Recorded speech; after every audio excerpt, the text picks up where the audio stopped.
mute accent pattern number 12, continuing this ever-growing series on palm mute accent patterns. Very common technique for metal guitar playing. So with older palm mute accent patterns where the 8th note is the fastest subdivision, I always recommended down pick everything as much as you can. This way you get a lot more aggressive sound when you're playing versus it's just that something about those downstrokes and not having any of the upstrokes.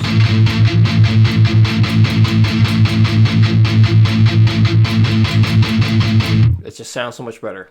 But because we are doing 16th notes, we need to get going pretty fast. We're going to have to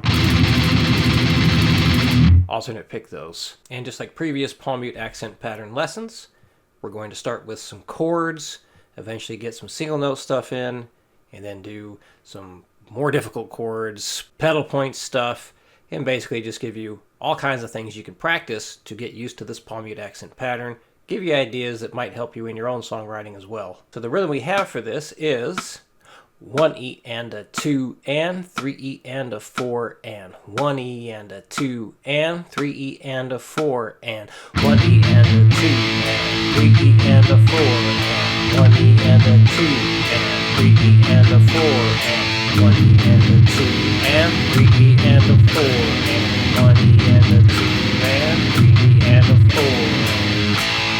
4. So with the strumming here, you may have noticed I was going down, up, down, up, down, down, down, up, down, up, down, down, down, up, down, up, down, down. I highly recommend that's how you start learning something like this. That's how you start strumming something like this. That way you have a much better chance of feeling the rhythm for what it's supposed to be. You're keeping your hand moving the same pace the entire time, and that can help ensure that you'll be picking when you're supposed to be, not swinging anything, not spacing anything funny. However, when you do start going really fast, you might have to go down, up, down, up, down, up, down, up, down, up, down, up. But that's when we're going like, which you will see me do when I demonstrate this stuff at 180. Not everything I do it like that. Some stuff I have more control over doing the 2 downstrokes on the 8th notes. So for that, when I do need extra control, you'll see me do the 2 downstrokes on the 8th notes. But for most of the chord stuff, you'll see me go down, up, down, up, down, up. But only at the 180 I'm going to be demonstrating all these things with. So you might be asking, well, shouldn't I be trying that already at the beginning? Only if you have a lot of experience with this stuff. And I say that because I want to make sure that you get the best chance of nailing this rhythm, making it sound good. And I do believe strumming it as down, up, down, up, down, down, down, up, down, up, down, down. Doing that in the beginning is going to help you develop better rhythmic skills versus going down, up, down, up, down, up, down, up, down, up, down, up. I feel that should come later. We want to have a good solid foundation first before we try any shortcuts or tricks like that. So if you're hitting like 180 beats per minute with this sort of thing, and you notice that you're getting too fatigued hitting the 2 downstrokes on the 8th notes, then you might want to start incorporating the down, up, down, up, down, up, down, up, down, up, down, up. So yes, 180 beats per minute. I will be demonstrating everything at that, but I will also play everything at 60 and 120, then 180, so you can hear and see everything at a few different speeds. And if you are new to palm muting and you need to know how to get really good palm mute sounds, I recommend going back to palm mute pattern accent number 1. Watch that lesson. That goes into pretty good detail as to how to get good sounding palm mutes. All this stuff is based in A harmonic minor. And I say based in because some of the power chords that will be used are technically not in it, but the root notes are all in A harmonic minor. However, a lot of this stuff is 100% in A harmonic minor, and if you have any questions about harmonic minor, let me know. Let me know what those are. So example number 1 starts off the most basic. We just have 2 chords the entire time, and we got the A5 chord and the G sharp minor, no 5. 1, 2, 3, 4.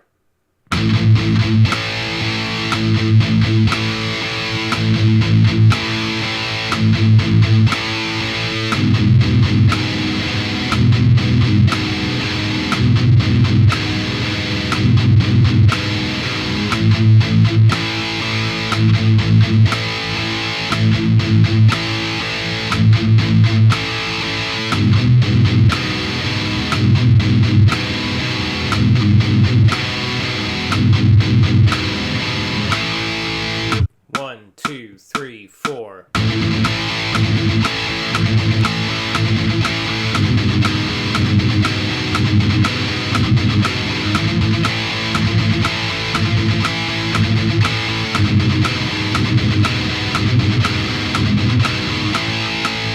One, two, 1, 2, 3, 4.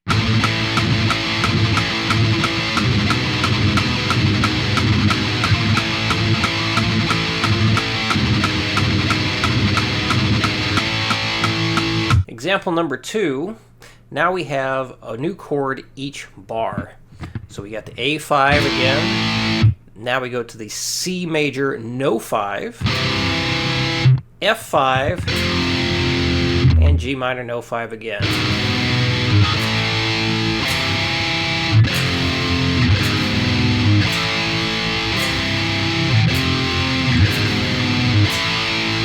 One, two, 3, 4.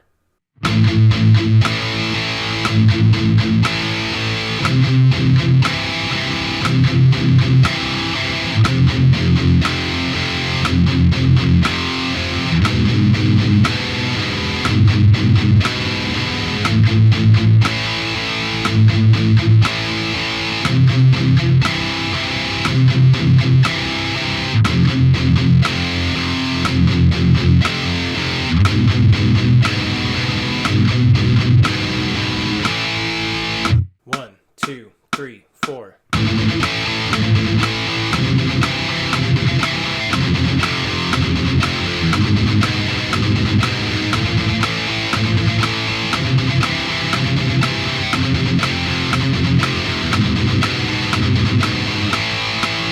One, two, 1, 2, 3, 4.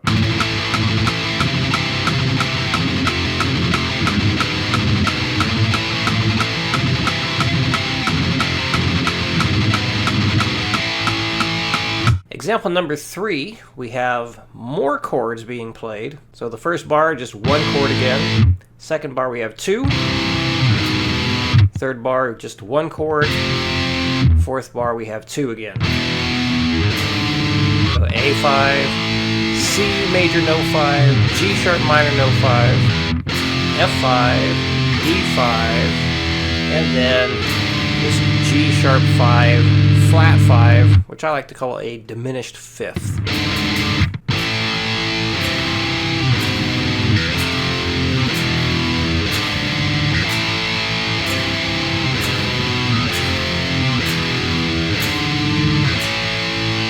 One, 2, 3, 4.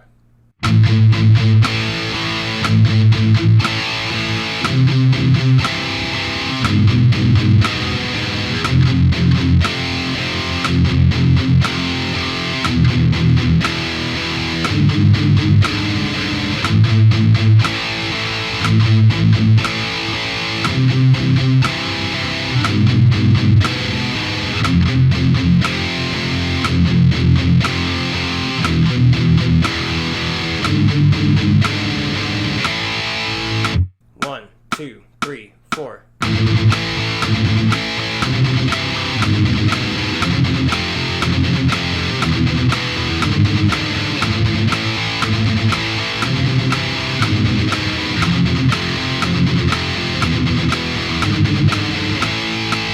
One, two, 1, 2, 3, 4.